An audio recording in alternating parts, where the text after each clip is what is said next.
This is the Skeptic Squared podcast. A safe place to make light of sacred things. My name is Matt. And I'm Corinne. And in this program, we will be discussing current events related to religion, atheism, and skepticism. Our goal is not to insult believers, Although that will probably happen from time to time. but rather to share our point of view on these topics in a way which will benefit and entertain others. Or maybe we just want to stroke our own egos. You decide.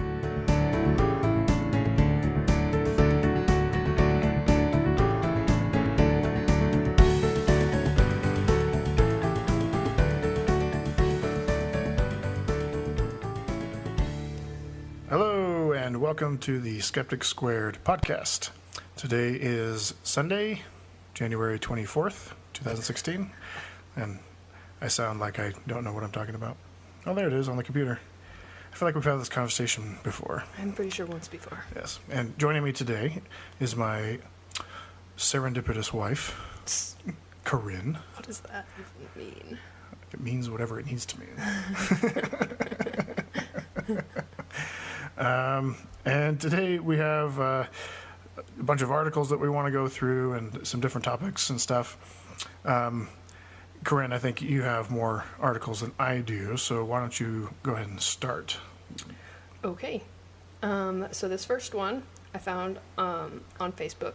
Okay. And one of the reasons why I wanted to talk about it is because an aunt of mine, who you know, commented on it. And her comments were a little weird. Like the type of comment where she wants to sound like she knows what she's talking about, but maybe doesn't fully understand. Like she's trying to sound smarter than she is, like Yeah, that kind of thing? exactly. Like using bigger words than she usually does? Not necessarily bigger words, but maybe her opinion hasn't been thought through 100%. She still holds on to certain religious aspects, but she wants to sound like she's open-minded and accepting. Okay. That kind of thing. Okay. So I'll go through a little bit of what the article talks about, and then I want to read some of her comments. Okay. Okay. So the article that she shared and commented on, it was called, the title was List of schools allowed to discriminate against LGBT students will be published online. Oh, I saw this like all over Reddit and some of my blogger feeds and stuff. Okay. Yeah. Yeah. So I only saw it on Facebook, and only because she commented on it.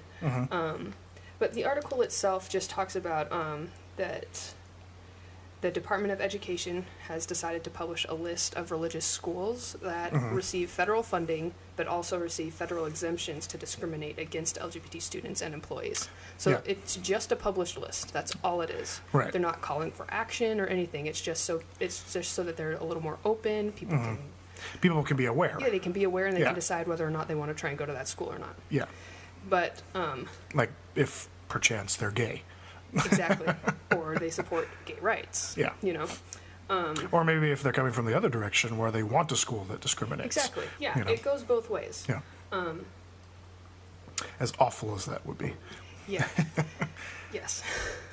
Okay, so I want to read her comment. Okay.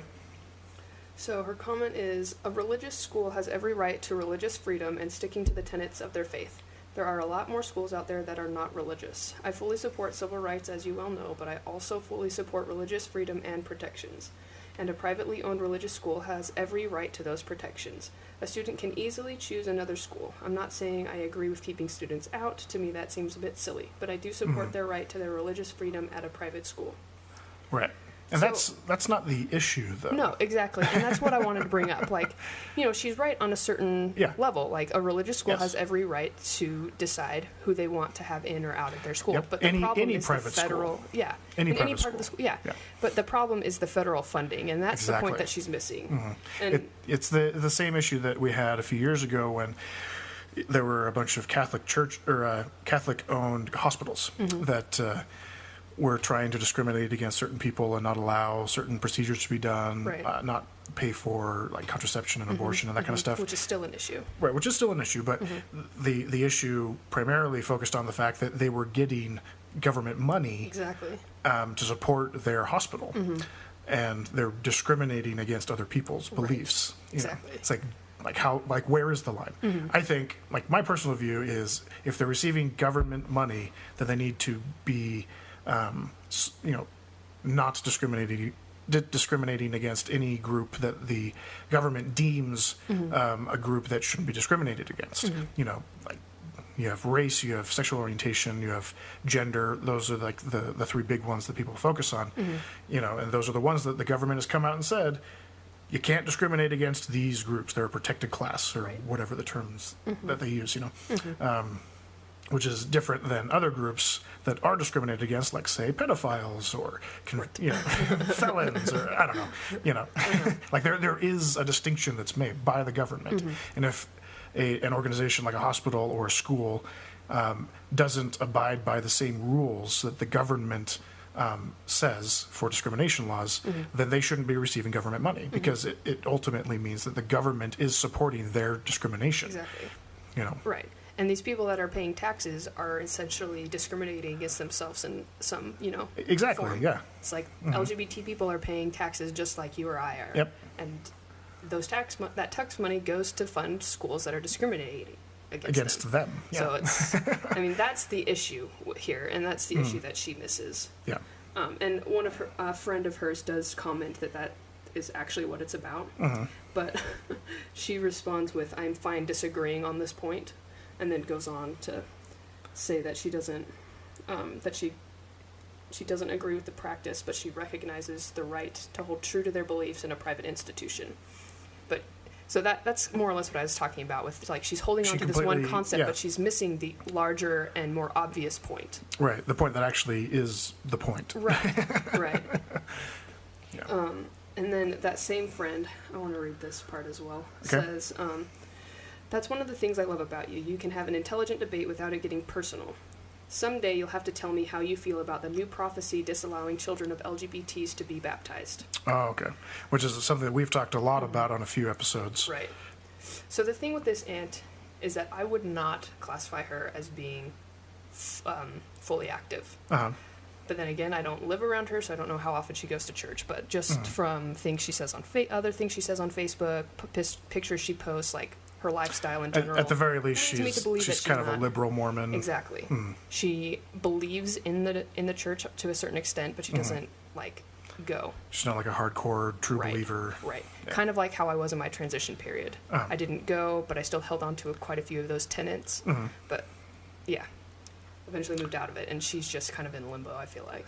Yeah, which I think is really common for a lot of people that, well, for instance, I went through a phase where I graduated from BYU. I knew that there were certain things that I didn't like about Mormonism. Most of the things that I was willing to acknowledge were more cultural. Like, I just kind of needed a break from Mormons. Right. And so I stopped going to church. I stopped interacting with a lot of my Mormon friends.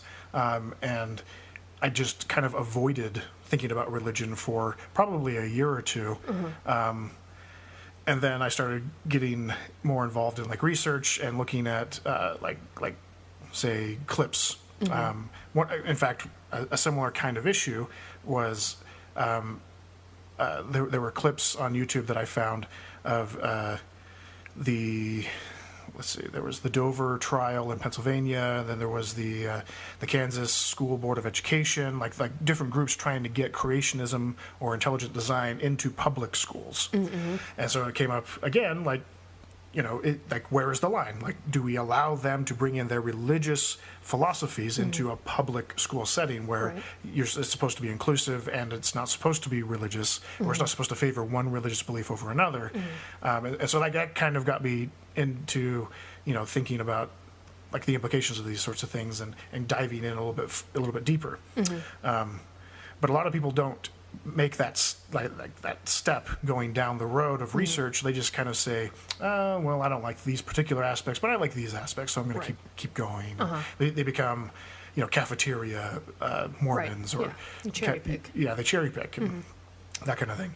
So I don't know. It seems like a common thing, especially in Utah, where it's so easy to become a Jack Mormon, as they like to call themselves. Or other people like to call them. I don't think I need to read any more of her comments. Okay. I thought I would, but there's nothing really awesome about it. Just that she doesn't agree with the policy, and she says that it's not prophecy and it's not doctrine. It's just a policy. The policy to discriminate against children of LGBT people. And then her friend disagrees and says it is actually. It's funny prophecy that they mention that, because one of the articles that I decided not to do, but I'll just mention, was from, was it Elder Nelson? I was going to do that one too and decide not to. He had like a talk that he gave to like a CES group, Fireside or something, that was broadcast like everywhere, and he came out and said this policy is revelation from God's prophet. Yep. You know, like they a bunch of people were clinging to the idea that there is this blurred line between policies in the General Handbook of Instructions and prophecies from the prophet or church leaders. And Elder Nelson came out a couple weeks ago and said, "Nuh-uh." Yep. Like, it's one and the same. This policy is prophecy. Yeah, it is a anything revelation. that comes directly from the 12 and the prophet is prophecy. Yeah, and so that caused a big stir. Yeah. Anyway. Yeah. I don't know what else I want to say about that, but Yeah, that's largely why I decided not to do that article. 'Cause it's like, we've hit that we've nail talked about repeatedly. that a lot, yeah. Yeah. But it's just further pushing out more liberal Mormons and making it a more conservative core group. Right. I do have an article that I want to talk about a little bit later that isn't in direct relation to that, but I think came out because of all of the backlash they've received because of that. But keeping with the the LGBT theme, so I found an article on Facebook as well that was about gay superheroes. Say what? Yeah. So I am in no way, shape, or form into comic books. I don't read them. I'll watch the movies, but I don't read comic books. I have a hard time with You leave that to your brother, Daniel. Exactly. Although he focuses more on Batman. Yeah. But I clicked on it because it just, it sounded interesting. Gay superheroes. It's kind of a novel concept to me. But after reading through the article, it seems like Sir Ian McKellen in his younger years fighting bigots. No. It's still a fairly recent thing over the last few years, is what I've gathered. But they are publishers are trying to incorporate more superheroes that aren't just strictly white, straight, and male, which is pretty awesome. They want to include more people. They're reaching out to a broader spectrum of readers, and that's why they are starting to incorporate more of these characters. I'm not familiar with most of the comics that they mentioned in it. One of them was X-Men, and apparently Iceman is gay. Do you know that character? He's in the He's the one that does the ice. Yes. Like pulls water from the air and makes it freeze or whatever. Right. That guy? Yeah. Yeah. What was interesting about the portion of the story that they had in the article, it's some time travel thing, like his younger self finds his older self and says, "Hey, I'm gay," which means that you're gay, and I want to live that lifestyle more and be more open about it, and why aren't you, that kind of thing. And the older Iceman is having a really hard time accepting that he's gay. So I thought that was interesting. Some of the other characters, there's apparently a girl Muslim hero in one of the comics, and there's a female Thor. Female Thor? Yeah. How do they work that? Because Thor is like an actual God. Mythical character. Yeah. I don't know how they work that. They didn't go into detail on that. There's also a bunch of lesbians. There's some transgender characters. There are quite a few comic book lines that are they focus on gay characters. And then there's also some Mexican American characters. So they're reaching for a broad range of race, class, that kind of thing. But what I thought was really funny was they have a comic book called The Stripling Warrior. Which features gay, lesbian, and Mormon characters. Oh, yes. Yeah. Again, they didn't go into too much detail, but I thought that was funny, and I wanted to throw that out there.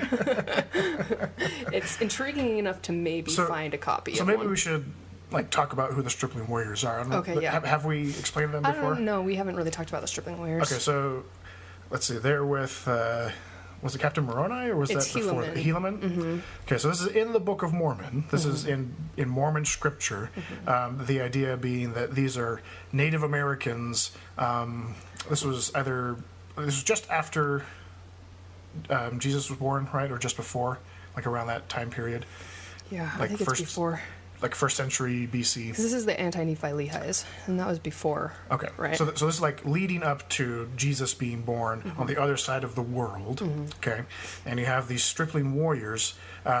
They were the sons of Lamanites who didn't believe in Jesus, didn't believe in God. They were like pagan worshippers or whatever, and like they're the enemy or the bad guys in the Book of Mormon, so to say. And like this group of them join with the Nephites, the good guys, and they make an oath. The fathers of these kids make an oath that they will never kill another human being, even in self-defense, and like just take a complete pacifist position. Okay. They dig a big pit and throw all of their weapons in it. Yes, very dramatic. And then, as would be expected, they get attacked by another group, and all of the old people that should have protected their kids and their families end up getting killed. And then, later their sons are raised to become this new army, and they haven't taken the same pact that their fathers took, and so they're allowed to fight, and they become like this like holy army kind of thing. Right. And they follow Helaman into the battle, and what is it, like 3,000 or whatever? There's 2,000 stripling warriors. Yeah, 2,000 of them or whatever. And they go to battle, and something like 0 people died. Yeah, for quite a few of the battles, none of them get killed. I think in the first battle, none of them even get like seriously injured. As the battles continue, they do start getting more serious injuries, but none of them die still. Right. And it's because, they're so holy. They believe in Jesus. Right. They're fighting for their side. They're fighting for the right. Exactly. And God protects them. And Mormons view this as like a metaphor for the missionaries that go out and like knock on doors and talk to people and try to get them to join Mormonism. Yep. Like they draw lots of parallels to that story for the missionaries. And in all of the like artwork, Mormon artwork, it's always them, like the stripling warriors are always like big, buff, like He-Man looking dudes, Kind of. And it's really funny. I think it's really funny, like the way that they often depict them, So for them to have this comic where they have like gay members and stuff, are they part of the Stripling Warriors, or I don't know. It didn't go Okay. into detail again. That's Or why are it they might the be bad interesting guys? to find one. I think just throughout, like, because the cover that they had in the article was a picture of 2 men in bed, and like this woman angel type looking character is like in their bedroom, and one of them is waking up. Almost like, the picture of Joseph Smith when Moroni comes and he's like shielding his eyes. That's kind of what it looks like. Okay. So I'm thinking that there are gay Mormons and stuff like that in it. I don't know specifically, though. Okay, well, it's still interesting. Yeah, it is it'll interesting. be interesting to see where they take that, Yeah. because it seems like just very, I don't know, conflicting ideas. Right. That's why it might coming be together. fun to find an issue or something, see if there's something online, and read through it just to see. Yeah, cool. So is that That's all you have for that? Cool. So let me go into what I have, one of the articles that I have. okay. So this was something that was posted earlier this week, so January 19th. It's from a blog that I've never seen before, but it's like this young Mormon couple, okay, who they've noticed that there's this trend in the church of people leaving the church and becoming ex-Mormons just noticed this? and anti-Mormons. Anti-Mormons. Okay. And according to them, they, like all of these people, including some of their family members, have really, really bad reasons for doubting the church. Oh, yes. Okay. So they have this post on their blog. What's the blog called? The blog itself is called Happiness Seekers. And then it has a subtitle, Our Thoughts on the Search for Happiness, which is, a play on the Mormon phrase, man's search for meaning or whatever. That's a Mormon phrase? isn't it? I haven't heard that. Or Doesn't mean man's it's search not. for happiness, like one of those. I think there's a book there's written. Oh, that would be why I don't know. Anyway, so that's their blog. The article is titled 5 Reasons Anti-Mormon Arguments Are Totally Unconvincing. Okay. So this is from a guy named Dustin Phelps, and his wife, I think, is named Britt, or Brittany. He calls her Britt a lot in this article. So they have, an introduction where they talk about some of their family members and friends leaving the church and how they have been exposed to anti-Mormon literature, and they have all these really bad arguments.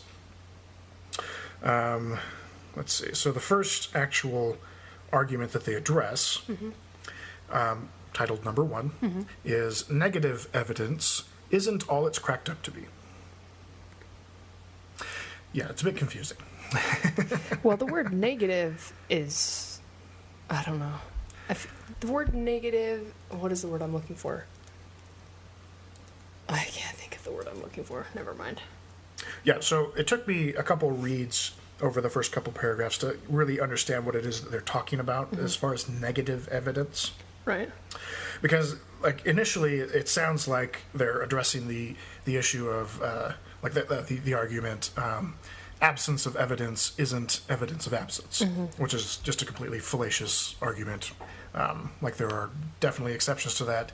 The most obvious exception is it's true unless you have reason to expect evidence.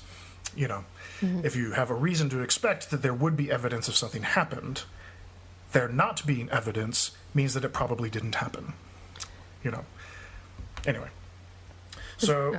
So let me just read what they have. Many intellectuals, they like the word intellectuals. They love the They word love it, intellectuals. yeah. Many intellectuals argue that negative evidence is supreme. To understand what they mean by this, consider the hypothesis that all swans are white. According to these intellectuals, it doesn't matter how many white swans you find, you never really prove that all swans are white. However, as soon as you find one black swan, you have disproved the theory that all swans are white. They conclude that positive evidence doesn't ever really prove anything, but negative evidence can. And it's easy to see why they think that way. This is the approach that ex-Mormons have taken to their faith. In the face of unsettling information, they disregard all of the positive evidence because they think that a few points of negative evidence is sufficient to end the discussion. And given how logical the above reasoning seems to be, it's no wonder why. But they're not ending the discussion. No. Even in the case of the swans, they're not ending the discussion. Right, and the thing that they're okay, so going off of his ridiculous hypothesis that all swans are white, finding a single swan that is black does in fact disprove the hypothesis that all swans are white. Right. Right, and they say, Intellectuals, as they like to use, say that, keep looking for that evidence because because swans aren't extinct. If it was an animal or something in the past, you could make more of a conclusive statement, right? But because it's swans, they still exist. They continually are born, so there's always the chance that there will be a different colored swan. Right. I think what he's trying to do is draw a parallel between the idea that all swans are white with the idea that the Mormon Church is 100% true. Okay. So when you find evidence that shows that the Mormon Church may have not been completely honest about a particular thing, that's considered negative evidence. And then people look at that one thing and ignore all of the great things that the Mormon Church got right, and just focus on the negative thing and ignore all the positive things. You see where he's going? Yeah. That's where he's going with it. I still think the example's ridiculous, and his reasoning isn't it's not very well formed. Right. Anyway, so he gives a few more examples of Newton's laws of physics and how we had to change physics and blah blah blah. Which I don't know if you're familiar with the way physics has evolved over the years, but so Newton was alive a couple hundred years ago, and he came up with his laws of physics that describe the way physics works on Earth really well. But as soon as we started to expand our understanding to say the stars and planets, or really small things like atoms and that kind of stuff, his laws of physics didn't really work as well in making predictions, and the mathematics weren't matching up quite right, and so you had Einstein coming up with this theory of relativity, where it focused primarily on planetary interactions with other planets and stars and things, and because they interact differently than the way things interact here on Earth. And through that, Einstein was able to accurately predict an eclipse, when an eclipse would happen. So that was his positive evidence for his theory of relativity. So he's talking about how Newton's laws worked really well here on Earth, and then we started finding that there was negative evidence out in the stars and the planets and stuff. And so does that mean that Newton's laws don't work here on Earth? Like he's trying to draw that kind of a parallel. But again, like it's just kind of shoddy logic. So let me just read the way he ends this. Let's see. So I could give you a list of examples a mile long of incredibly disconcerting and persuasive arguments that have been made against the church since its founding. If it's a mile long, shouldn't that be a red flag? Right, that's not just some negative evidence. Right. But, okay.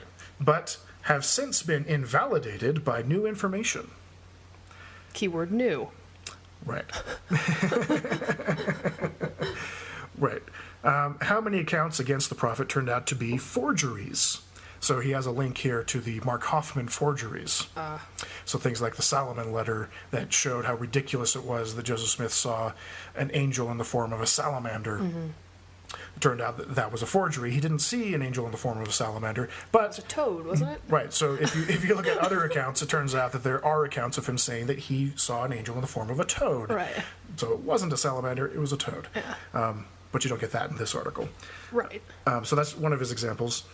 How many Book of Mormon animals and crops were supposedly non-existent before European settlement, but in recent years were discovered to have ancient American date? Ancient American date? Yes, that's how he types it. But they haven't. Not all of them. There have been a couple of things. Like there I can't remember the list. If you go onto Wikipedia, they have a really good list of all the anachronisms, and then they have a list of things that were thought to be anachronisms, but we now know that there was some form of it. Okay. But we still don't have steel swords. Right. We still don't have chariots. We still don't have horses. We still don't have elephants. Right. Like there's still a lot of pretty glaring mistakes. Yeah, that should have some evidence, Right. especially in the numbers that they purport. Exactly. He goes on. Ever hear about the Spolleman-Rigdon theory? Probably not. It used to be all the rage in the anti-Mormon community, but it's now joined the long list of discredited claims against the church. So Spalding-Rigdon theory, from what I understand, is basically Sidney Rigdon, who is one of the scribes for the Book of Mormon, pulled a lot of information from the Solomon Spalding document to kind of embellish the story that Joseph Smith was coming up for the Book of Mormon. Did he take the manuscript or something? From what I understand, Sidney Rigdon was working in the publisher's house or whatever that was printing the Solomon letters or whatever it was, and he stole the manuscript and then forged it. So, or not forged it, plagiarized it. You're right.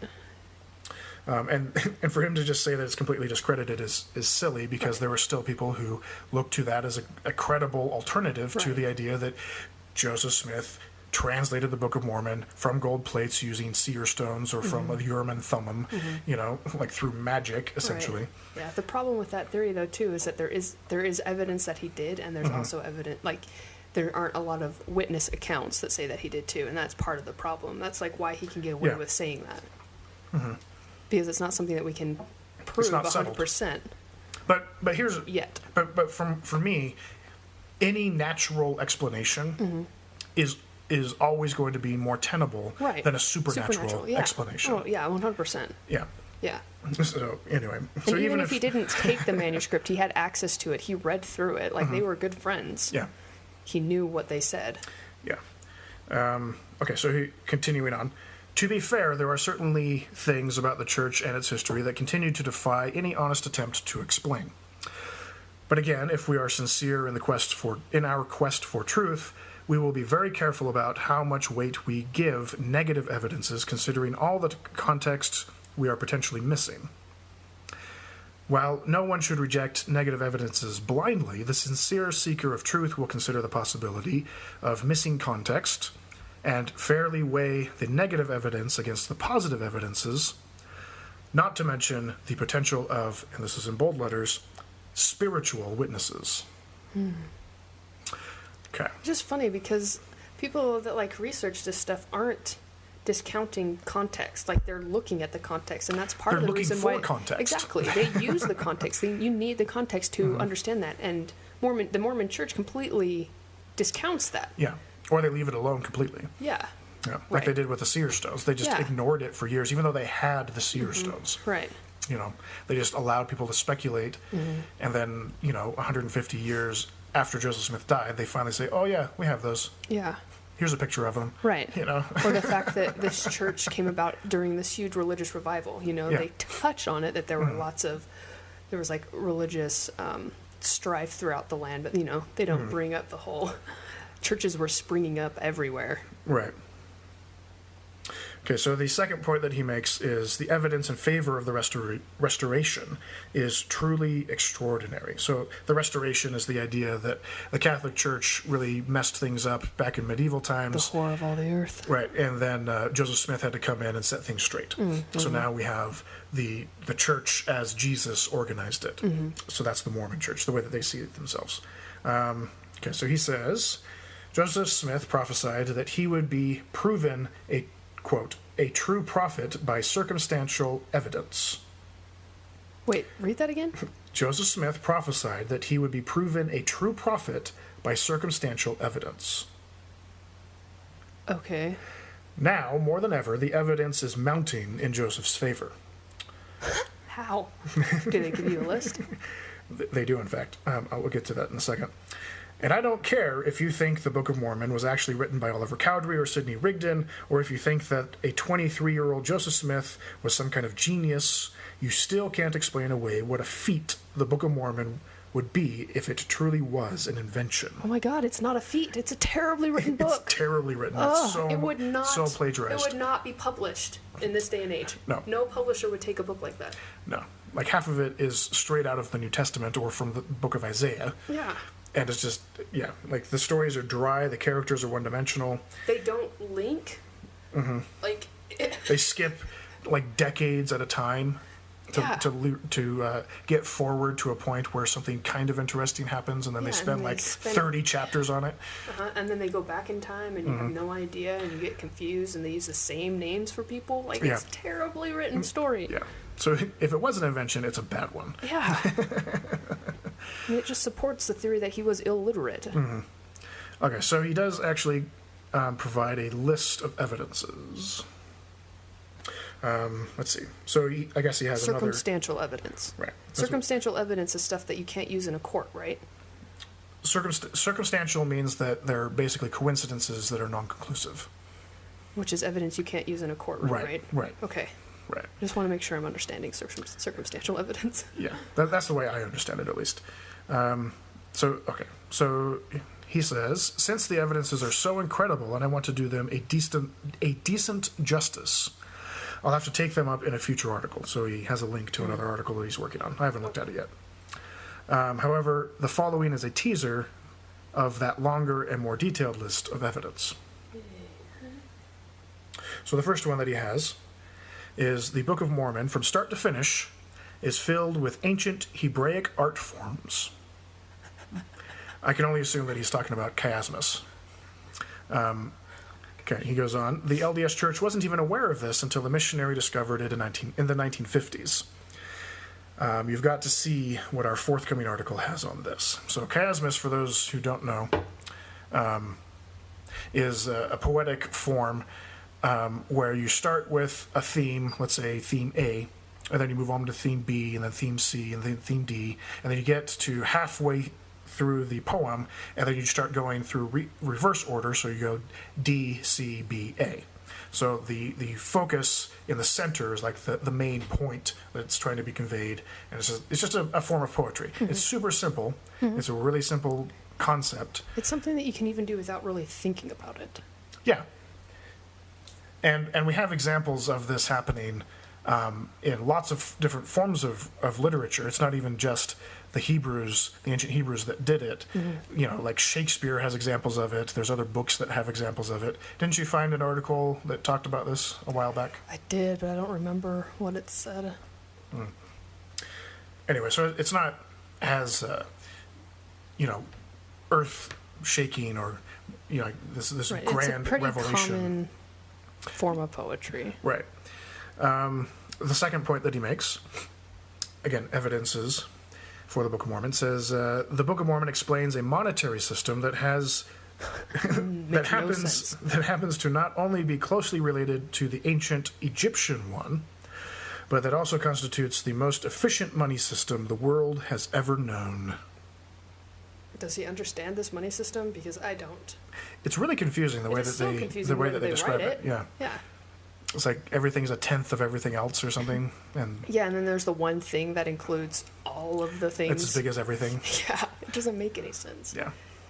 So, yeah, he doesn't explain in any way how this is the most efficient money system the world has ever known. So I do have a question about that. Do we Okay. have evidence of coins Nope. or like a money system? That's what I thought. Nope. Because I mean, As far as I it's know, mostly like on the barter system generally, right? right, as far as I know, they have yet to find any evidence that any Native American tribes used any form of currency. Right.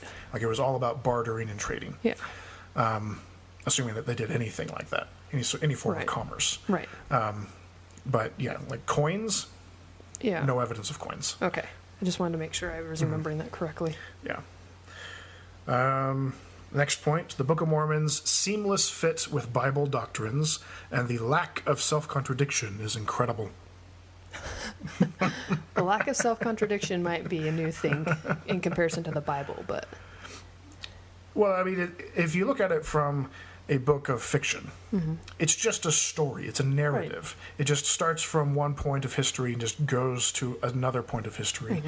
It's not like there's no need for like a consistent plot point to show up at another date or whatever. But there are things, I guess, that they could point to. Like, for instance, in the first book of Nephi, it talks about how Jesus is going to appear in the Americas, right? It makes that, quote, prophecy.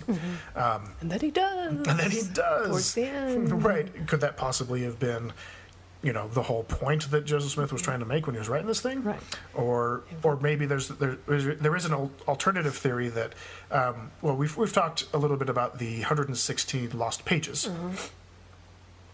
And how that was the Book of Lehi, and Martin Harris's wife convinced him to take the manuscript so that she could look at it or whatever, and then she ended up stealing it and blah, blah, blah. So it was a lost... They lost, essentially, the first book of the Book of Mormon.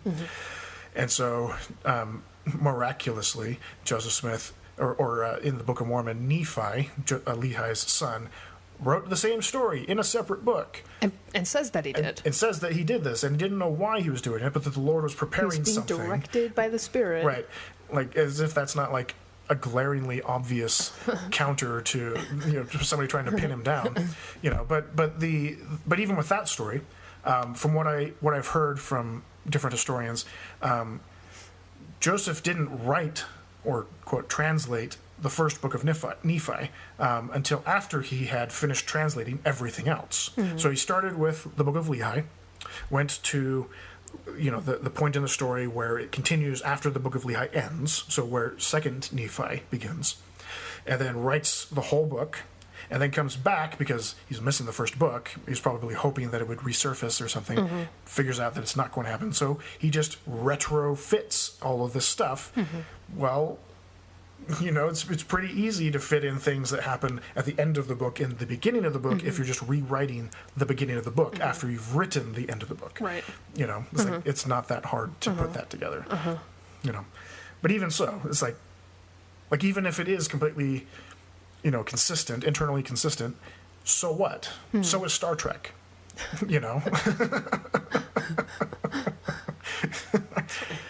I don't know.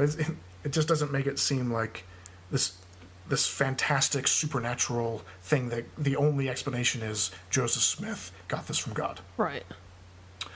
The last point that he makes as circumstantial evidence is it is difficult to imagine a fraud producing so much good.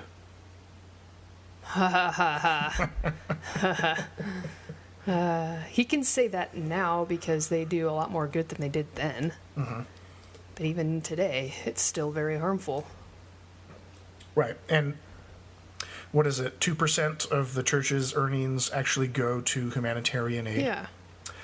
I mean, the beginning of this church brought us polygamy you know, which is still in effect today in some areas. And still ruining lives. And still ruining lives.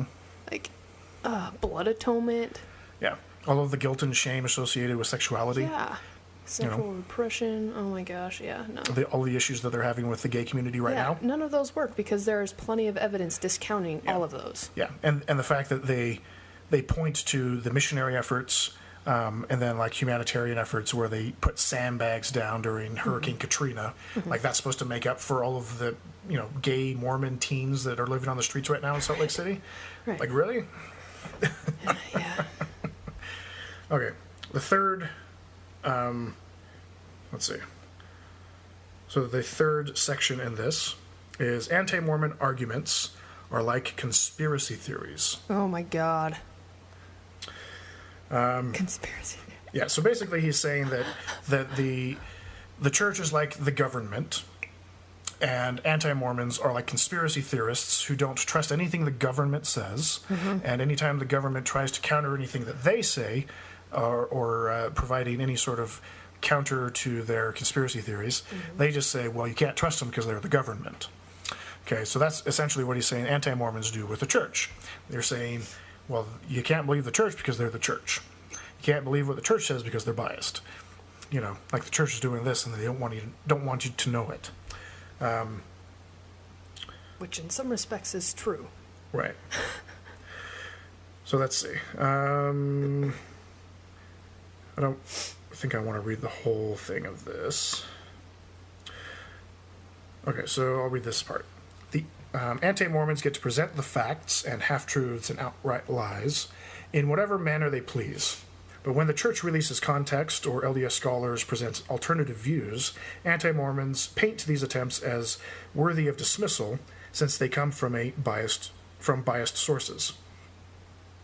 That makes no sense, and doing so means that they are assuming their conclusion is true without actually caring about proving it to be true. Okay. Do you see the glaring problem with that one? The projection that's going on? Yeah. So this is something that Mormons do all the time. Yeah. They assume that the church is true, and they don't provide any evidence to support that it's true. They all base it on this, what they would call the spiritual witness. And completely discount anything against it. Then he tries to... Otherwise.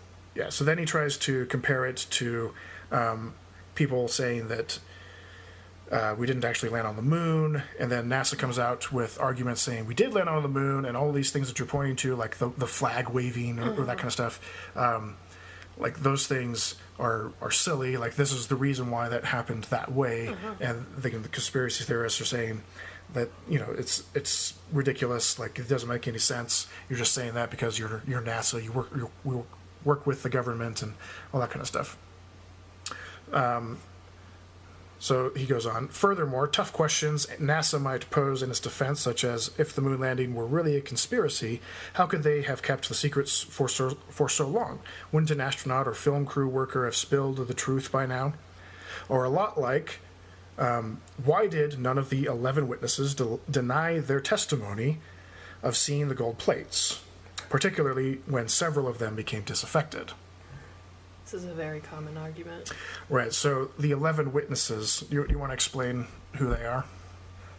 I don't remember their names. Well, like just what their purpose is in the book. Their purpose was to declare that they had seen the gold plates, right? I mean, that's their purpose. They had the 3 witnesses and then the 8 witnesses later. Yeah, so these are men that Joseph Smith got together to show them the plates. And it should be pointed out that most of these men had a vested interest in this. Right, these are the founders of the church. Yeah. A lot of them were family members of Joseph Smith or of the other... Whitmer. David Whitmer. Yeah, those were the 2 big ones, right? Whitmer and Smith. Yeah. And so others had invested heavily in having this book published. Including Martin Harris, who was one of the 3 witnesses. Who mortgaged his farm for this book. Right. But with the first group, the 8 witnesses... that was the first one? Oh. I'm pretty sure. Anyway, so they saw the plates with a cloth over it. They didn't actually get to see the plates themselves. And then the other witnesses, the 3 witnesses, they got to see the plates with an angel. Yeah, it was a spiritual witness. A spiritual witness. And they said that they examined the plates and saw the curious workmanship and the engravings and could tell that it was an ancient language and all this stuff. It's like, these are not scholars. These are not men that actually would be able to read it or verify anything that's on it. Right. Like, or why they would does even their test testimony... to see if it was like real gold. Yeah, why was their testimony... Like, why does it even matter that they saw something? Yeah. Like, you know... Right. And then Martin Harris he wasn't even there when they first saw quote unquote the plates, right? He actually had he saw them in his mind's eye.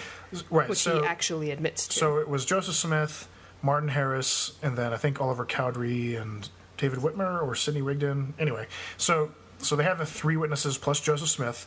They were trying to induce this spiritual experience, have the angel appear with the gold plates so they could examine them and then be the witnesses of the Book of Mormon and all that. And they couldn't get the angel to appear. They kept praying and praying and praying. It wouldn't happen. And so they convinced Martin Harris that he was probably the reason why it wasn't happening. And so he backed out, let them have their experience, let the angel show up, okay?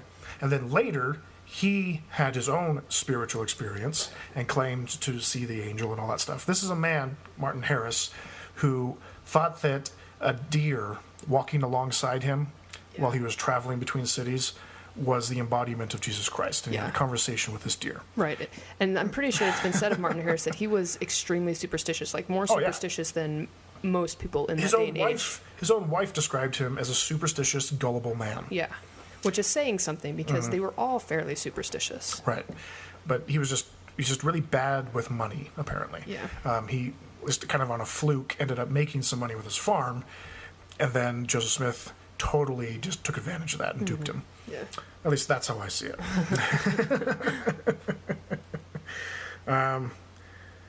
Anyway, so that's about all he has to say for conspiracy theories.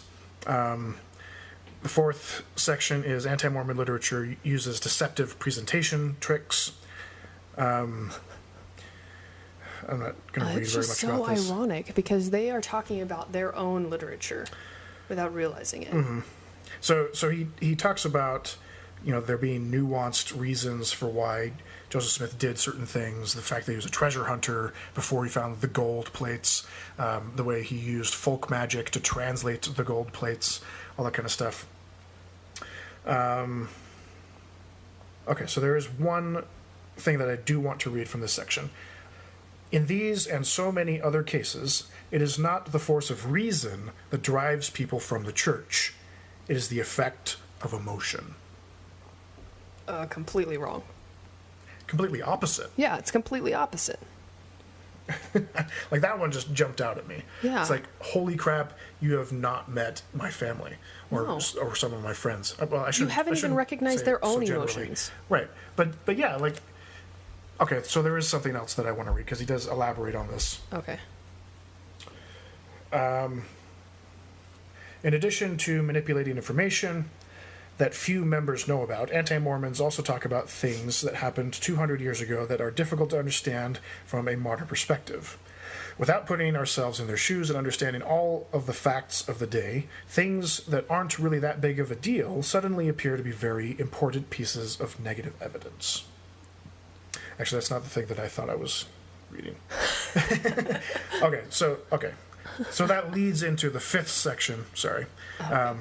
A spiritual witness is a really good reason to doubt your doubts. Oh my gosh. Okay. So here's where he kind of elaborates on the difference between emotion and a spiritual witness. Okay. That's what I was trying to read before, but I read the wrong section. Anyway, so the real reason I believe in Christ and in the restored church is because of the spiritual experiences I have had. Human reason is limited, pure and simple. Whatever atheists tell you, they have to exercise faith too. Isn't that a tired argument? Yeah. There are just so many things that are unknowable, and that is why personal revelation is so important. Revelation bridges the gap between what humans think they know and the truth that only God can distill. Mm-hmm. So what he's saying here is there are just tons and tons of things that we don't understand, that we cannot know, that are unknowable. Mm-hmm. And personal revelation bridges the gap so that you can know the unknowable. That's what he's saying. Okay. So when you experience, this is him continuing, experience personal revelation confirming the existence of God, Christ's love for humankind, the Book of Mormon's veracity, and Joseph Smith's sacred calling, it only makes sense that this would be an overpowering piece of evidence. It may be evidence that no one else can understand, but it is evidence, and it is certainly logical to draw conclusions from it. No, it's not. No, it's not. Because you have not yet been able to demonstrate or give a sound logical reason for why you know or how you know that this is in fact revelation from God. Spiritual witness does not fly in a court of law. Right. Spectral evidence. Yeah. Oh my gosh. And it is emotionally driven, regardless of what he says it is. Right, so then he goes on to talk about how he had a, quote, crisis of faith before his mission. He just prayed and read scriptures for a really long time until he had this overwhelming sensation, blah, blah, blah. Would you say it's accurate for a lot of missionaries to have some kind of crisis of faith? Oh, before I know they go on several. mission? I know several. I mean, I would think that it's pretty widespread just because they're about to devote 2 years of their teenage life to this. And There's I think a ton a of lot pressure. of it is just like, is this something I really should be doing or want to do? Oh, yeah. I remember one day driving home from church and with some friends or whatever, and we saw a guy from another ward who attended a ward in the same building, who was just wandering around the streets, like he was like not really paying attention to what was going on. He seemed to be kind of out of it, and he was like, teary-eyed, clearly, depressed, like something emotional had just happened, and he was like worked up. So we pulled over, and he got in the car, whatever. He's like, "Hey man, what's going on?" It's like, "Oh, I'm just having like a really hard time, and like just a lot of like spiritual things are going on right now." And he's like less than a month, probably a couple of weeks away from going on his mission. Yeah. Yeah. All right, so here is where he tries to draw a distinction between emotion And spiritual and witness. spiritual witness. Okay. I'm not talking about the type of feeling you get when you hear a touching story. You can experience that with or without the Spirit. I'm also not talking about the feeling you get when you hear something that defies human understanding and the hair on the back of your neck stands up. You can experience that with or without the Spirit. I'm talking about something else. And if you don't know what that something else is, I challenge you to discover it. Just remember that half-hearted scripture study here and there doesn't cut it. God expects more from us. I hate the LDS challenge. Yeah, it's I just say that in everything. yeah. At the end of every lesson. And in no way does he actually clarify No, he the doesn't difference. explain anything. Like, it's still completely vague, Yeah. and it all it does is it gives people a reason to look for a difference. Right. And then when they think that they found a difference, they say, "Aha, there's a difference." But they can't describe what it is. They can't measure anything about it. Like they cannot point to what the difference actually is. Right. And lots of people, and this is, I think, the takeaway here, lots of people who disaffect from the church, when they look back at those experiences, those spiritual experiences where they thought that they were experiencing something different than just regular emotion, look back and say, you know what? There wasn't a difference. Right.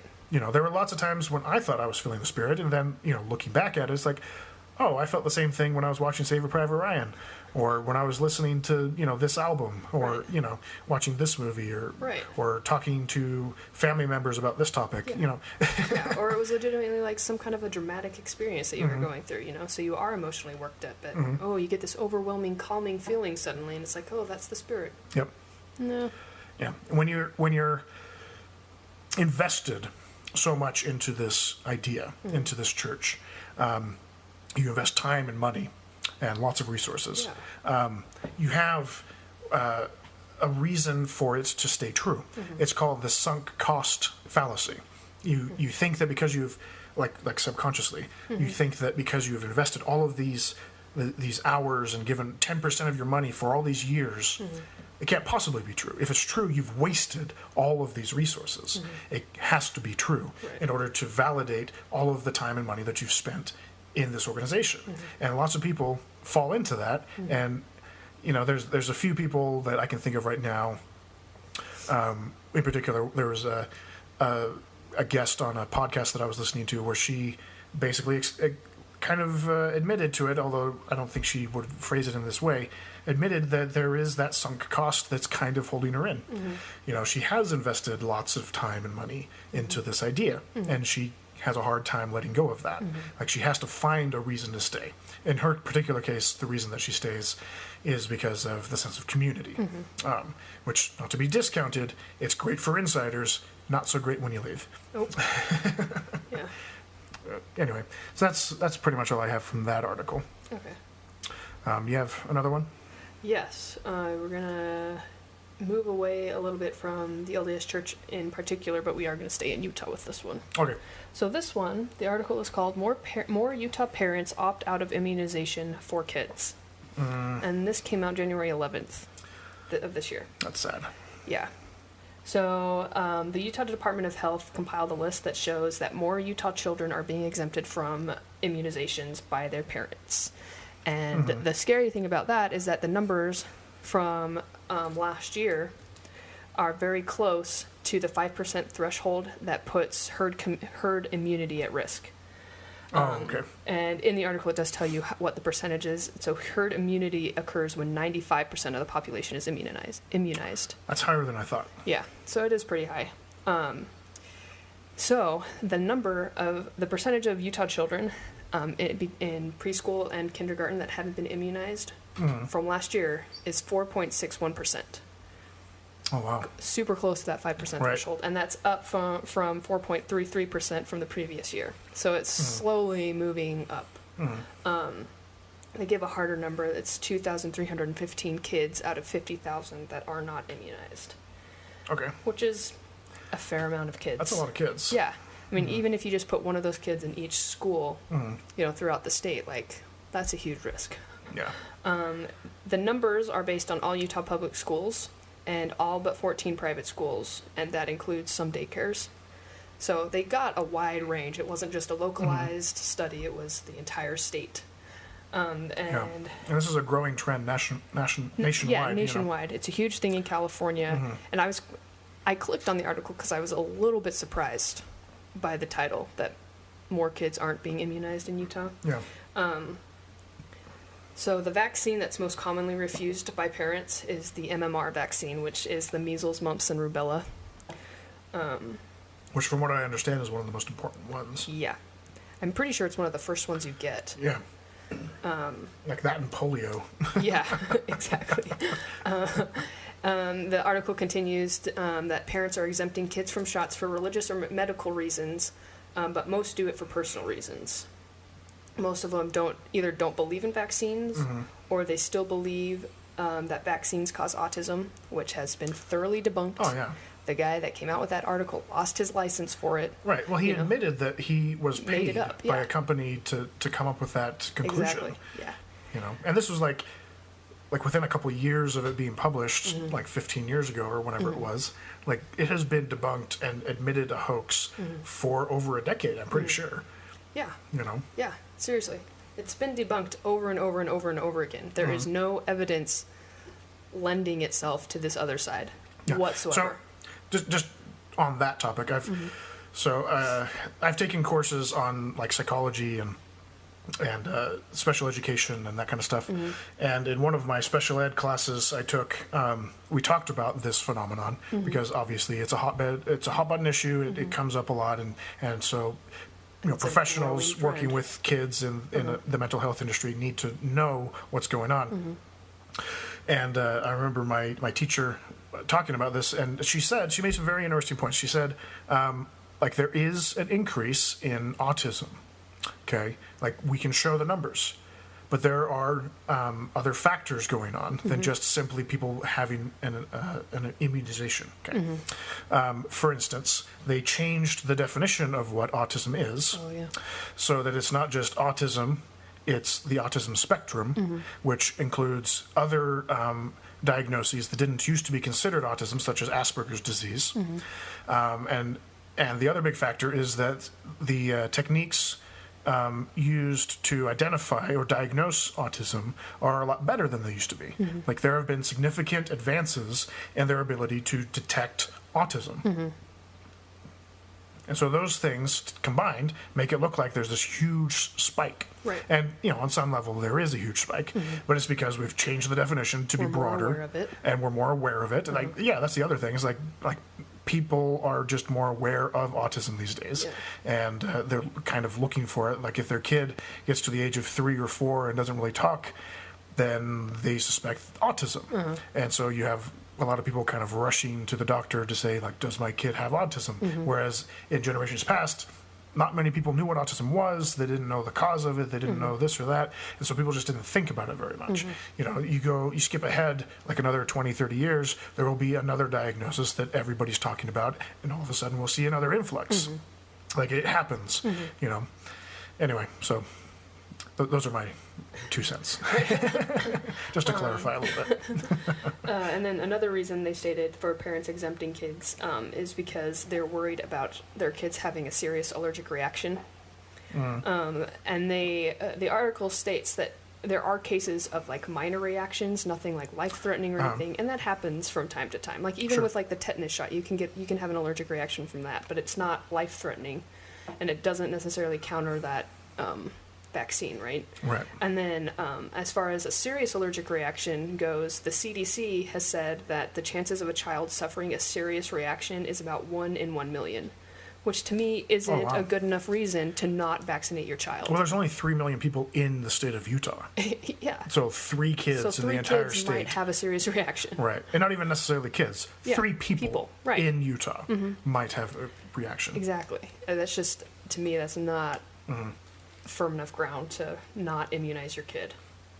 But I kind of wanted to touch a little bit on this religious reason, which is part of the reason why I'm surprised in Utah there's a growing trend of kids not being vaccinated. Mostly because the Mormon church has never touched the vaccination issue. Yeah. Like, a lot of people, for religious reasons, have started not vaccinating their kids specifically because their church says that it's a bad thing. The LDS church has never come out and said vaccines are bad. Right.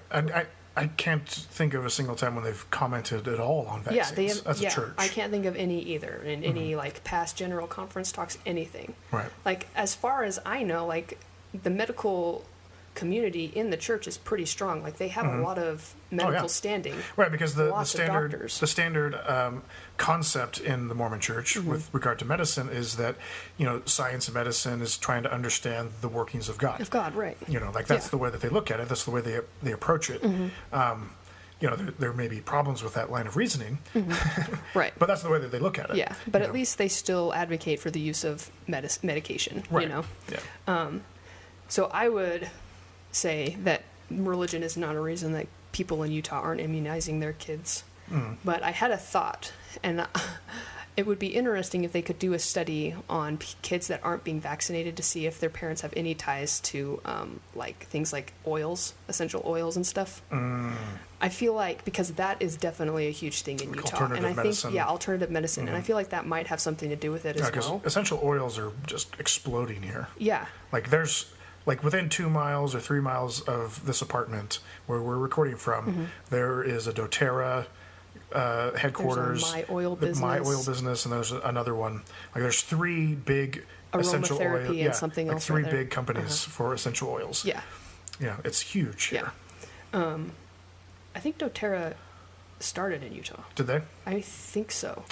I think their headquarters are actually Pleasant Grove, but I may be far off base. Maybe it's that building right there. It might be that building, because they have a huge warehouse, I think, like right behind it. But that's a little off topic. Okay. Stay on topic. Stay on topic. Excellent. There's your nerd reference for the day. I think that's pretty much all I wanted to talk about on that. Just that another thing, just that I had a thought while I was reading it, is that, like, when you're looking to move and relocate, there are certain things that you look for. You look for, like, the standard of living, what the unemployment Right. rate is, how the school systems are, like if you have kids. And I feel like with this growing trend, like that's another thing you might want to factor in, like what the immunization rate is, especially if it's close to 5%. You know, like your kids are seriously at risk if you're in an environment where other kids are not vaccinated, which just, I don't know, it's just a headache. Yeah. No, it is something that I think is going to come up a lot more often, especially as, you know, right now there are, like, say, California, more liberal areas, which for some reason, I don't know why this is becoming a thing in liberal areas. Yeah. But it is. So, but there are also, like, more conservative groups. There's some fundamentalist churches that I've heard of in, like, Texas and somewhere in the, you know, in the Bible Belt, where they kind of have this cultist mentality, and they just kind of don't like outsiders, and so immunizations kind of get lumped into that. And so there have been lots of outbreaks, like the one at Disneyland. There were 100 and whatever people that got sick, and then, or was it just that they got sick, or that they died, or what? No one died. No one died? No Right. one died. And It was then, only like 60 or something people. yeah, But they touch on that in there too. It's like the majority of people there that were infected with measles did not get immunized. right. Yeah. It's like that should be a huge red flag right there.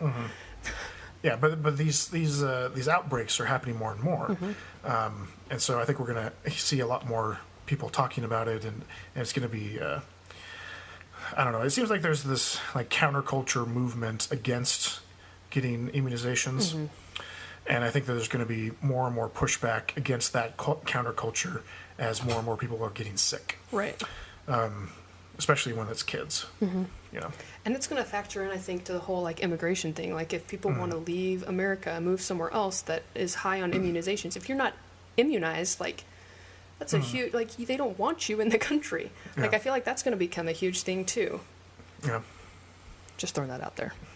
It's like there are serious consequences that go beyond the health of your child too, you know? Okay. So, are we ready to move on? Yeah. Okay. So I found another article. This one's also kind of long, so I don't know how much I actually want to read from it. Okay. But it is a really good article. It's from The Atlantic. Where's that based out of? The Atlantic? I've never heard of If that. I remember correctly, I think The Atlantic is British. Oh. I may be wrong about that. Anyway, they're just a news agency. So the article was written September 28th, 2014, so it's a little bit older. And the title is The Health Effects of Leaving Religion, How a Loss of Faith Can Manifest Itself in the Mind and Body. So right away, sounds really interesting. So it's like right along like our experience. Okay. And they start with the story of a guy named Curtis Penfold. I don't know if you remember who he is. Maybe, well, I'll just read the first couple paragraphs. And I remember we talked about him about a year ago when this happened. Oh. Like it kind of hit the news. So Curtis Penfold got kicked out of his apartment, fired from his job, and left Brigham Young University all in the same week. Okay, I remember. He left BYU, a private university operated by the Church of Jesus Christ of Latter-day Saints, which is the Mormons, because he had started to disagree with some of the church's views, causing tension between him and school officials. Isn't he gay? It doesn't say that he's gay. His exit from the school caused him to lose his on-campus job, and he subsequently resigned from the Mormon Church. Resigning from the church resulted in getting kicked out of his religiously affiliated private housing, and he received angry emails from old friends and phone calls from his disappointed parents who said he, quote, lost the light and used to be so good. I felt so hated by this community I used to love, Penfold said. Penfold originally went to BYU to be around fellow Mormons, but over the course of the 2.5 years he spent there, he started to find the lack of LGBT rights in the church distasteful, and was unable to reconcile the idea of a loving God with the evil he saw in the world. This loss of faith in God went beyond his separation from Mormonism.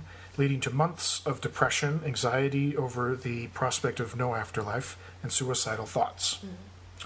He's better now, but for a while there were days when he wouldn't even leave his bed. So it goes on to talk about how lots of people, when they have a crisis of faith, they go through a period of depression. Some people have thoughts of suicide. The idea that there's no afterlife or no God gives them lots of anxiety. They don't have a way of processing things like death or calamities, that kind of stuff. And they also lose their support network. Let's see. So Americans are less religious than ever. A third of American adults under 30 and a fifth of all Americans don't identify with any religion, according to a 2012 study by Pew Research, an increase from 15% in 2007. But though scientists have studied people who leave cults, research on the health effects of leaving religion is slim. They talk about a few different studies that have been done that talk about different percentages of people leaving churches and the differences between people leaving a strict church or a more liberal church, or just switching from one church to another church. Let's see. There are some studies comparing the health of religious and non-religious people. A 2012 study by Gallup showed that non-religious people are more likely to smoke less, they're more likely to smoke and less likely to eat healthy and exercise than the faithful. A 2004 study published in the American Journal of Psychiatry showed that religiously unaffiliated depressed inpatients are more likely to display suicidal behaviors than religiously affiliated patients. In a 2011 study in the Journal of Personality and Social Psychology, really getting my tongue twisters in today, showed that people in economically developed societies tend to have similar levels of subjective well-being regardless of religious affiliation. But studies rarely seem to single out people who have left religion. Even the Penn State study didn't clarify how recently people had deconverted.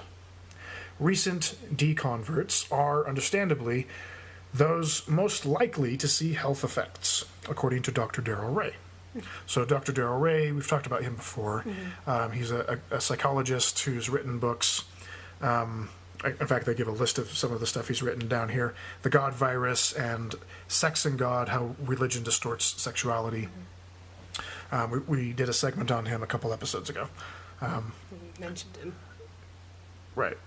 Well, I did talk about him a little bit more in depth when we did the one about sex and porn addiction and whatnot, because he's one of those psychologists who very adamantly believes that there is no such thing as porn addiction and or sex addiction and that kind of stuff, and points to research done and the lack of research done from the other side and all this kind of stuff, and how it's religiously charged. Let's see. So he says not all of his clients recover within the typical 3 years. Getting over the fear of death after believing in an afterlife for so long takes some of them 5 years or longer. And about 5% of his clients can take even more time to stop fearing hell. Ray often compares learning about hell to learning a language. So here's a quote from him. When you were 5 years old and learning English, you never stopped to ask your parents why you weren't learning German. You just learn it. The same is often true of religion. When you're taught about hell and eternal damnation at ages 4 through 7, these strong concepts are not going to easily leave you. Just like it's hard to unlearn English, it's hard to unlearn the concept of hell. They talk about a few other scientists that have come up with, there's Dr. Marlene Winell, Winell, who's trying to get a new diagnosis in the DSM called religious trauma syndrome. Oh, I think you mentioned this. Right, so, which is basically PTSD for people who leave religion. So like there's psychological trauma that happens when you leave a particular type of religion, especially the more fundamentalist or more strict types of religion. And I personally would include Mormonism in that category. Like they're very strict, they have lots of rules, and it's a very close-knit community. And it's very shame and guilt-based. Right. Anyway, so one of the things that I wanted to talk about this is that it's similar to a few years ago there were a few studies that came out that showed that homosexuals are more depressed than other individuals, and they're more likely to commit suicide, and children raised by homosexuals have certain negative consequences, like socially, and they tend to be bullied more and all these kinds of things. What they don't often consider when they're talking about these sorts of things is the fact that these are not a direct result of being gay, or a direct result of not believing in God or leaving a religion. It's the social paradigm that's shifting. It's the fact that you're going from this close-knit community, this worldview that you bought into completely, and changing that is traumatic. It was for me. Like when I was going through my period of doubts, I felt depressed. Like I felt anxiety. I felt all of these negative emotions. Like, what am I going to do? How am I going to interact with my family? Like, do I want to tell my family? Like for a while, I faked it. I would continue to go to church whenever my family invited me to go to church with them, just so that they wouldn't ask me, why aren't you going to church? Like I avoided it for a really long time, and I think that's really common because it is a very stressful situation, especially if you're not sure if you do want to leave yet. Especially at the beginning. That's why it's so scary for so many people when they start having doubts, because that starts down, I guess, what you could call a slippery slope of ideas that if it's not true, then this isn't true, and this is going to happen, and this is going to happen, and people are going to think of me this way, and they're going to treat me different in this way, and what's it going to mean for my kids, and all that kind of stuff. Like it's no wonder that there is a psychological toll. Right. I don't know. What was your experience with that when you started having doubts?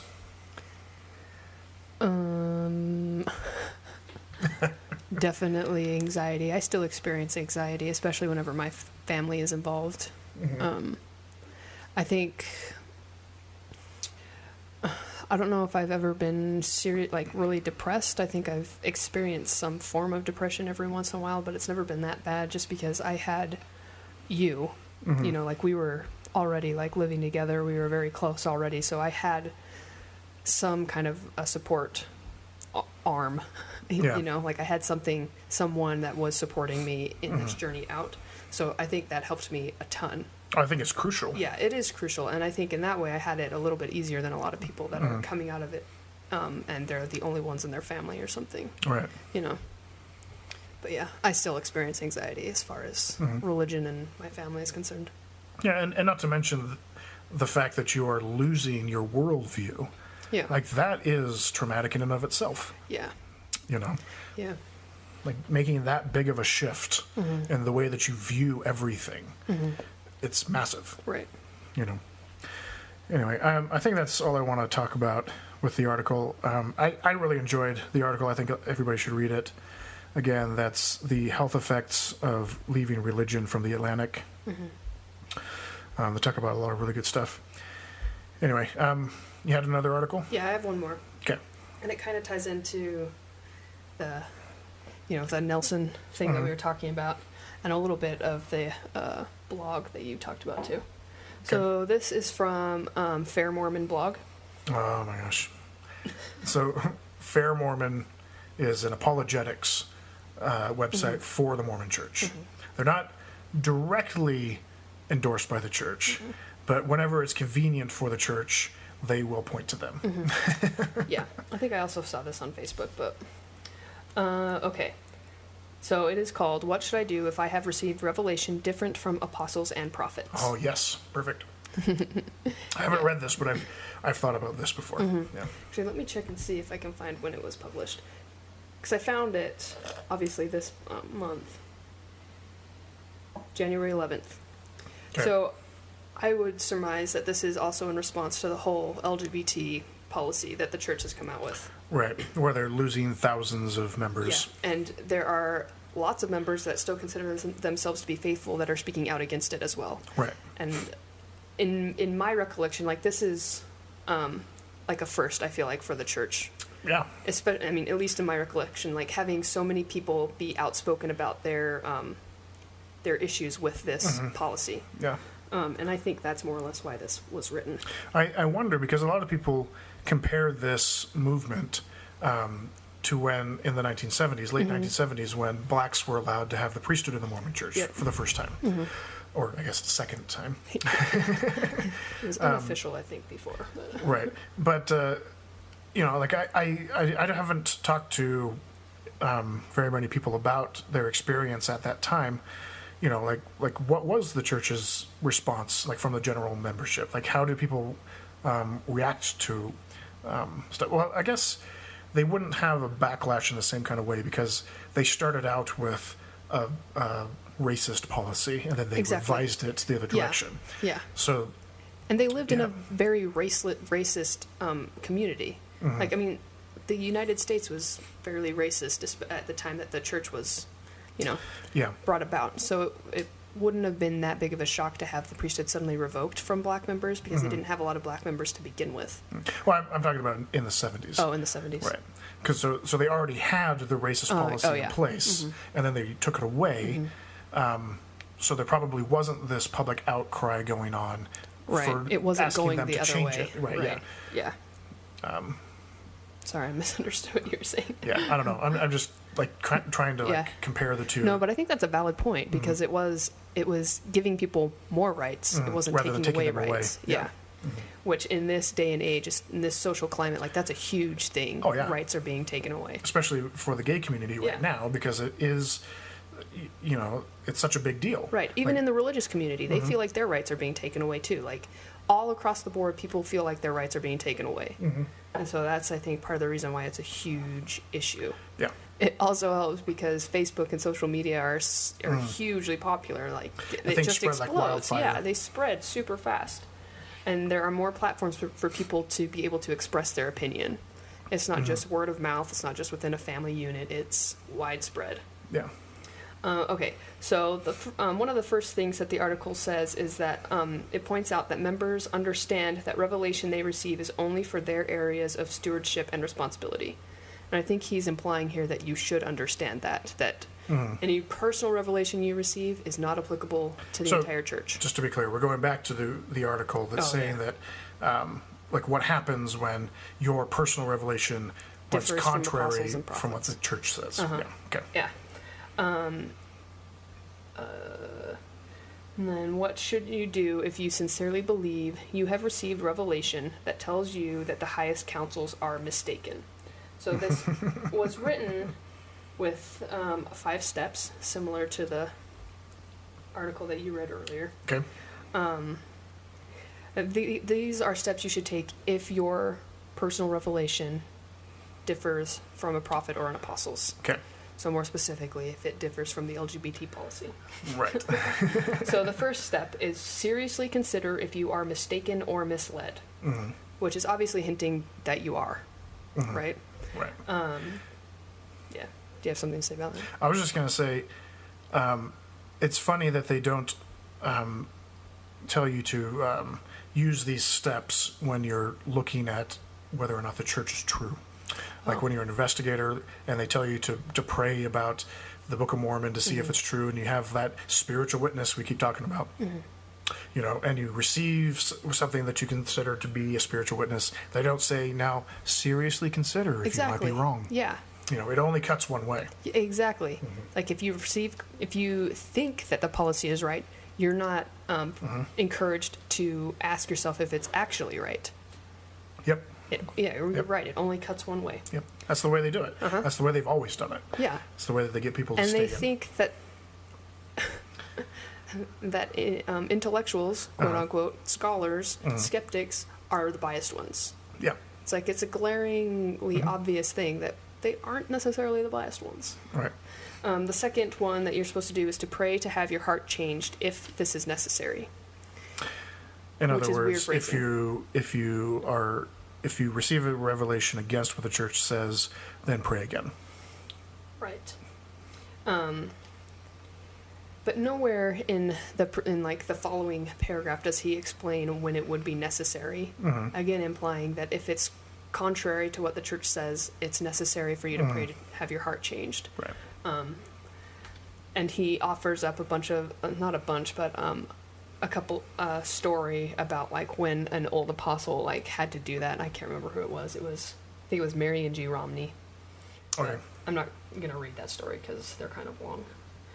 The third one is to be patient. Mm-hmm. It tells. Don't jump to any hasty conclusions that were wrong. Right. If you don't feel like your heart has changed as soon as you've prayed that first time, you have to be patient because it's going to happen. But you need to keep praying, keep waiting. Right, which is exactly what missionaries tell investigators who don't get that spiritual witness. Right, and I mean, and personally, it would be like someone saying, well, you didn't wait long enough to have the truth of the church confirmed on you. Mm-hmm. It's like 25 years wasn't long enough. Like, what exactly is the cutoff for me being patient? Right. You know, I mean, it's the same with you. Yeah. Like you even stated, you prayed specifically for like 10 years and never received a spiritual confirmation, and you wanted one. Yep. Like, why isn't that enough? Right. So in that section, he tells a story of Brigham Young having a difficult time believing Joseph Smith when he came out with the 3 Degrees of Glory. Okay. And he says that Brigham Young didn't blindly follow Joseph. He insisted that he have his own witness of it. Okay. And he had to be patient when he, until he received it. Mm-hmm. But he also says that he did not engage in debates or publish alternative newspapers. That listed out all the reasons why it was like incorrect, and he in parentheses he says he makes a point to mention people of today blogging and posting on Facebook. Right. So don't ever voice your concerns. Exactly, but that is really hypocritical too to say because of that Mormon blog that you just read off. Like they have, what did you call it, the bloggernacle? Like it's okay for Mormons to blog, but it is not okay for anyone with a contrary opinion to blog about it. Because what they want the bloggernacle to be so that's. For people who don't know, that's a tabernacle combined with blogs, bloggernacle, which is what people refer to like the Mormon in-group of blogs. Mm-hmm. What they want it to be is an echo chamber of positive, faith-promoting stories and that kind of stuff. They want people to just constantly be saying, like reaffirming their beliefs that the church is true and sharing stories to that effect. Mm-hmm. Like they don't ever want a dissenting opinion, not in a public forum at least. Mm-hmm. If you have concerns, please consult your bishop. Yep. All right. So after you've seriously considered if you are mistaken or misled, and after you've prayed for a change of heart, and after you've been patient, if you still believe you are being told that the leaders are wrong, you are still not authorized to publicly preach or urge a different course of action or teaching. Huh. Yeah. So stifle or suppress your conscience. Exactly. And not only that, but it's a freedom of speech thing, too. And it goes with the whole Facebook and alternative like newspaper thing too. Who wrote this again? Sorry, his name. Derailing. It's not someone that I recognize. This is a general authority. Gregory L. Smith. It doesn't say who he is. Okay. Oh wait, you said this was fair Mormon. Mm-hmm. Yeah. So this is an apologist, not a church leader. Right. So Gregory L. Smith has been a member of FAIR since 2005. His research areas include early LDS history during the Joseph Smith period and especially plural marriage. Okay. Right, so this isn't like, Elder Nelson coming out and saying that this is revelation. Yeah, he is an apologist, but still, this is, I found it on Facebook, so friends or people that I've grown up with are liking and reading this stuff. Right, and spreading it. Yeah. And then the last thing he says is, you may be taught things by revelation that are true and for your comfort, but it is still not your place to spread them publicly or use them to advocate for change.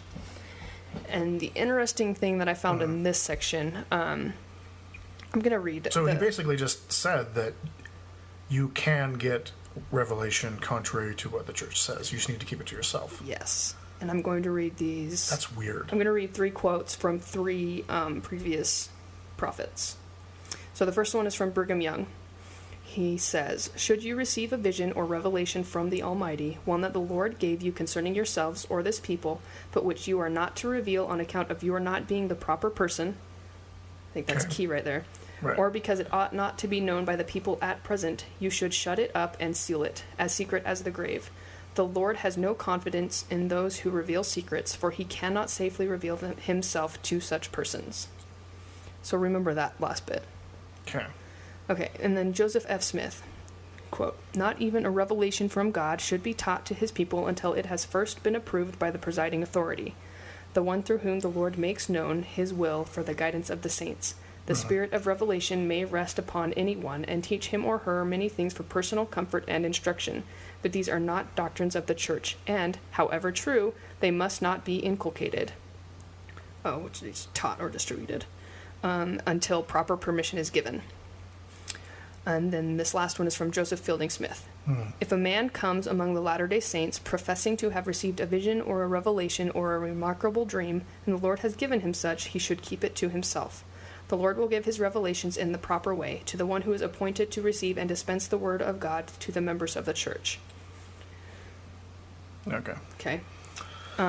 So then the writer of this article says, "Thus, we might say that an urge or willingness to use such supposed revelation for public consumption or advocacy is additional evidence that our revelation is not from God."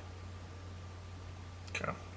So he's implying here that if you have a revelation, quote unquote revelation, that is contrary to what the apostles or the prophet has come out to say, Yeah. it is not from God. Yep. Which is the point that I think this entire article is leading to, but it's Right. trying to keep under wraps and fairly subtle. Right. When I was, it was either right before I went on my mission or soon after. I remember in it was like Sunday school class or something like that. This kind of thing came up. It wasn't about a specific topic. It was just, what do you do if you receive a revelation that's different than what the church teaches? And there was a guy who had recently come back from his mission. He was a couple years older than me, who said, one of the things that the church teaches is that if you do receive a revelation different than what the church teaches, you should defer to what the church teaches. Yep. It's like, well, isn't that circular reasoning? Right. It's And like- it begs the question, why do you say that you're allowed to receive personal revelation? I don't know. Yeah. Well, they very often will include a caveat that you can receive personal revelation on certain things. Right. So certain things like, say, the church is true. You Right. can receive a personal revelation that the church is true. Yeah. You can't receive a personal revelation that the Muslim faith is true, Right. because that would be Satan. Right. Yeah. It's like, if you receive personal revelation, make sure you take it to someone of authority, namely the bishop or the stake president, or go as Right. high as the prophet or the 12 themselves, to see if it's contrary to what they themselves believe. Yeah, it's just it's like what I said before with the missionaries and investigators. If the investigator doesn't receive a quote spiritual witness that the church is true, the missionaries will tell them to try harder with more sincerity. They just keep trying over and over and over again Right. until you get it right, Right. until you get the right answer. That's the process. It's not this falsifiable process, a scientific process where if you don't receive the answer like you're told that you're supposed to, then that would mean that it's not true. Right. It only affirms it. It can't falsify it. So that's how you know that it's a sham. Yeah. Like they're trying to get you to induce this personal revelation kind of feeling, so that you'll buy into what they're selling you. Right. Yeah. Anyway, so that all you had? Yeah. Cool. So the thing that I wanted to end on. So yesterday I had to go in to work on my day off. And we had a meeting about different policies or whatever that were changing within the company. And before the meeting took place, there were a couple of younger, like young 20s people that were talking about something that was going on in Provo, like on their drive to work. So Provo is where BYU is located, Yes. Brigham Young University. Okay, and I'm assuming that most of these people involved in this conversation are BYU students. I don't know for sure. If they're not, then they're probably going to the university, or what is it, Utah Valley University, which is right next door. Do I know these staff? They're newer staff. Okay. Yeah.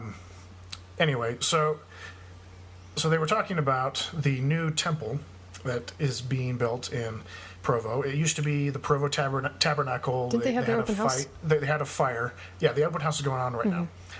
They had a fire. It burned down the whole like interior. They had like most of the the exterior of the building. So they decided to refurbish it as a new temple, so that Provo would have two temples. And anyway, so they've been working on this for years. It's been like 3 or 4 years that they've been rebuilding this thing. And the open house is going on right now, and then it'll be dedicated, and then it will be a fully operational temple for the Mormon Church. And anytime that anything major goes on in Utah for the Mormon Church, there is this group of evangelical Christians who go to the event and protest. In fact, when we went to the mass resignation in Salt Lake City, they were there. Okay, these are the guys with the big signs that say josephlied.com. Right. They weren't necessarily protesting. They were just trying to get people to come over to their side. Right, exactly. It's like, you're leaving the church, come over to us. well, that was their purpose at that resignation. Right. That's just what I was saying. They weren't protesting that one. Right, but at this event, at the open house, they were on the street with the same signs or whatever, and they were just protesting the church in general, saying Joseph Smith lied, he was charlatan, blah blah blah. Like, come join our church instead. Right. And the response that these young people had was, what a waste of time this was. If you don't like the Mormon Church, why don't you move? Right. Like, why are you still here? And I was just thinking of how ridiculous this was, because these are people who are not from Utah, complaining about people from Utah who don't like the Mormon Church and are speaking out against it. They moved here to go to school, and they're saying that other people need to leave. And it reminded me of the early days in the church, when the Mormons, when they were 10, 20,000 strong, would move to a new area and just completely take over the political climate of that area and vote as a single voting bloc. And the locals that were there forever were scared. Yeah. They didn't like that the Mormons were taking over. They didn't like the politics of the Mormons. And so there was backlash. There were people that there were some fights that happened. There were people that formed mobs that tarred and feathered Joseph Smith and a few other things. But Mormons went the other direction too. There were what's his name, Porter Rockwell, who had his group of cronies that would go around and terrorize people. Like Mormons did the same thing. Yep. But that's a very Mormon mentality for some reason. And that was sanctioned by the prophet. Right. By the way, yeah. Joseph Smith That wasn't just a renegade group of Mormons. He set that up. Yeah. But what I'm asking is, why is this a Mormon thing? Like going to a place where they weren't and saying, this is our place now, if you don't like us, leave. I don't think it's just a Mormon thing, though. I think the Mormons are definitely more outspoken about it, but I think it's a big thing right now that we're seeing in the United States, too. Like, a lot of Republicans and fundamentalists are telling people to leave if they don't believe in the same things that they do. Like, immigrants are one of them. Like, if you don't like the Second Amendment, go to Canada. Yeah, exactly. You don't like the Second Amendment. If you subscribe to a more socialist, healthcare system or something, leave. Like, they are actively telling people, if you don't agree with what they believe is a Christian nation and the principles that they think that it was established on, then you should leave. So I think it is widespread through the United States, but it is a big thing in Utah, too. Yeah, that is an interesting point. It just seems to be such a pervasive thing within Mormonism, where it just keeps creeping up. Again, on that point, I think part of it is because Mormons, they were Oh, why do you keep falling? My chair's being dumb. Okay. But Mormons were pushed out of all these areas, and I think, and you know, they finally found Utah. They finally were established as a state, and now I think they're responding by saying, you can't come in here and push us out because that's what happened to them. So they're responding in the opposite way and want to push other people out. I think that's part of it too. Yeah, I don't know. It rubbed me really, I guess, roughly when I heard a certain family member make a similar statement. She said, "I don't know why anybody who wasn't Mormon would live in Utah." Right. Like, and on some level, that is true. It's like, why would you want to live here? Because Mormon culture is saturated throughout the entire thing. Right. And to be honest, like, I think a large reason why some of these people stay, one, they were brought up here and it's what they're familiar with. The climate is nice despite the snow. You know, you've got lots of recreation. Yeah, I know. Yeah. That was just my input. But you know, there's lots of mountains, lots of recreational things. Like, there are reasons why people want to stay, but I also think, like, economically speaking, not everyone can leave.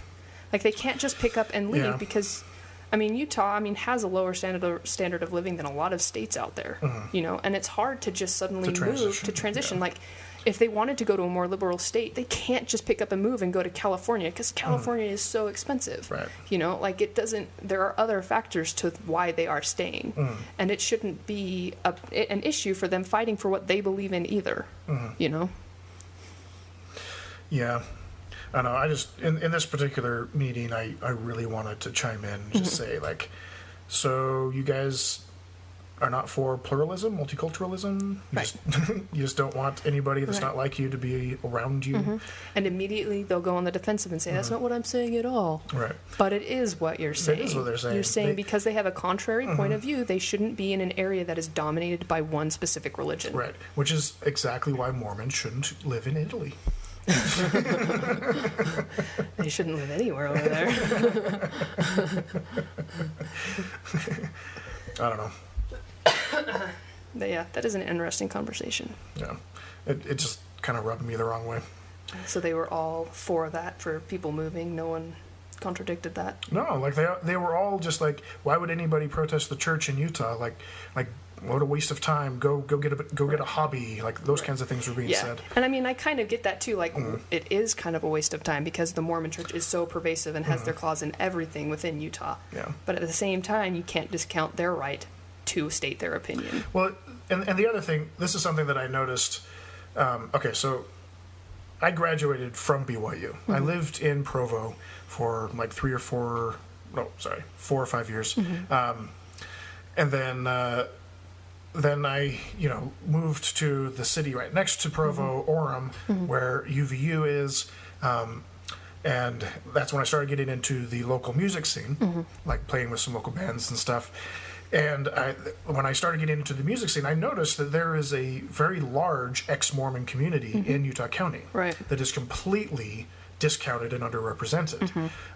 Like, they don't have a voice here. They don't. No. And there are lots of people who are raised in Utah County, in Provo and Orem and Pleasant Grove and like just the surrounding areas, who have doubts and think that they're the only one. Right. And people like, the josephlied.com people, I mean, I don't agree with all of the things that they're saying. I don't think that their church is any more valid than the Mormon Church.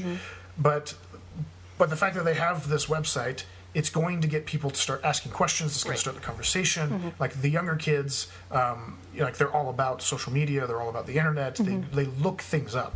There are going to be kids who go to josephlied.com and find out stuff about the church and about Joseph's polygamy and all these kinds of things that they didn't know before. Right. And that's going to push some of them out, and they're going to become ostracized. Especially since, Mormons are actively trying to push them out. We talk about, like, BYU actively buying up all of the liquor licenses in the area so that no businesses can come in and have a bar or just serve drinks and that kind of stuff. They're actively trying to make everybody be homogenized and Mormon. Or like the governor trying to defund Planned Parenthood by himself. Right. And is now being sued. Yeah. Which I love. Yeah. But a lot of the people that go to BYU don't realize that there is this subculture in Utah County of ex-Mormons. They don't see it. Right. All they see is BYU. And they're completely, well, it's a bubble. Like everybody talks about how Yeah, it's Utah a County bubble is within a bubble. It is a bubble. And they don't see all of the people around them, and they don't consider the fact that these other people have concerns with the Mormon church having two temples in the same city. Right. You know. Yeah. Anyway, they're just very narrow in the way that they view things, it seems. Yeah, they in a don't lot of see ways. the larger picture. Yeah. Anyway, anything else you got? Nope. Okay. Well, I think that's the end of our show. Thanks for listening. Yay! I remembered again. If you would like to contact us, you can email us at skepticsquaredpodcast@gmail.com, and you can check out the show's blog at www.skepticsquaredpodcast.blogspot.com. That's the one. As always, you can rate us and review us on iTunes, and we really hope people start doing that because we're waiting for people to do that. At least rate us. Yeah, at least give us a rating. Because we know that you're out there. I do get the statistics that tell me that people are downloading stuff, so I know you're listening. Anyway, that's our show. Thanks for listening. Bye. Bye.